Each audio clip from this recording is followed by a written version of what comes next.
Hello bachon, let's see the question. Says sum of the cubes of three consecutive natural numbers is divisible by, और इसके लिए हमारे पास ये चार options given है. So key concept for this question is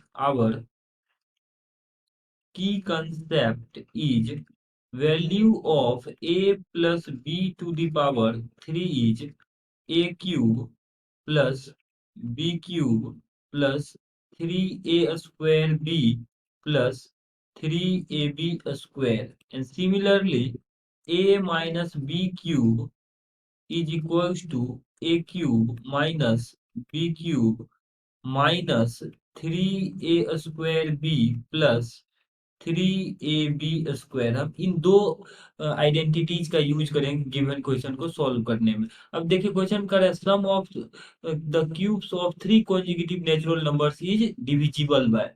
तो सबसे पहले हम क्या करते हैं, थ्री कॉन्जिक्यूटिव नंबर्स को अज्यूम कर लेते हैं. लेट द नंबर्स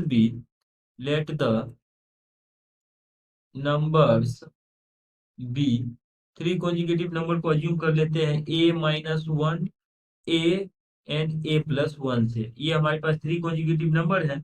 अब इसका अगर हम क्यूब का सम लिखें तो सम ऑफ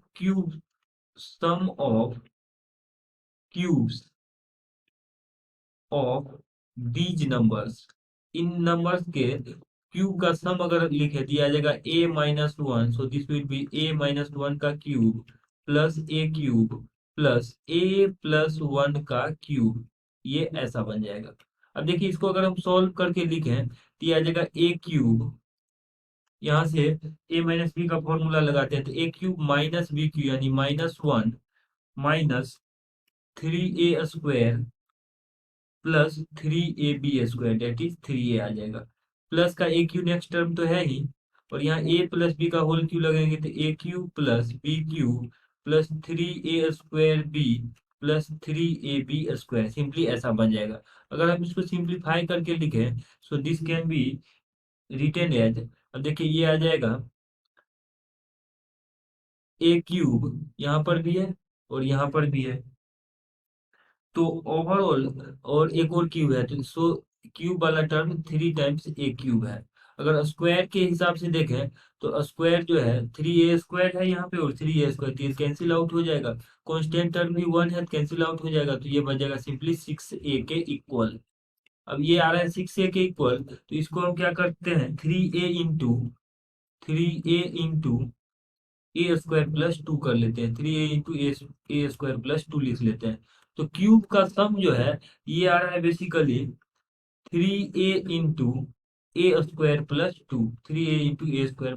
अब देखिए इसमें क्या है कि जब ये जो नंबर है if A is multiple of three, यहां से समझते हैं, if A is multiple of A is multiple of three, जब ए थ्री का मल्टीपल हो तो उस केस में ये जो नंबर है 3a इज मल्टीपल ऑफ 9 हो जाएगा. Then 3a is multiple of 3a is multiple of 9. अगर if A is not multiple of three, then अगर ए थ्री का मल्टीपल नहीं हो तो उस केस में ये वाला जो टर्म है A square plus two is multiple of 9 हो जाएगा. अब ये दोनों ही केस में ये जो एक्सप्रेशन है कभी ये 3a मल्टीपल ऑफ 9 हो जाएगा कभी ये, इसका मतलब इसको अगर हम क्लब करके लिखे समराइज करके so we can say 3a multiplied by A plus two, ये ओवरऑल जो टर्म है कहीं ना कहीं हमेशा जो है मल्टीपल ऑफ 9 होगा. तो लिख सकते हैं therefore always this is always multiple this is always multiple of 9 for all A belongs to N के एक एक, अगर ए कोई भी नेचुरल नंबर है तो उस केस में 3a into A square plus to जो ऑलवेज मल्टीपल ऑफ 9 है. अब ये जो हमने सॉल्व करके लिखा था यही तो sum of cube of three consecutive number था, तो दैट मीन्स कि sum of cubes of three consecutive natural number is always divisible by 9. So option B is correct answer. Hope that you understood it well. Best of luck.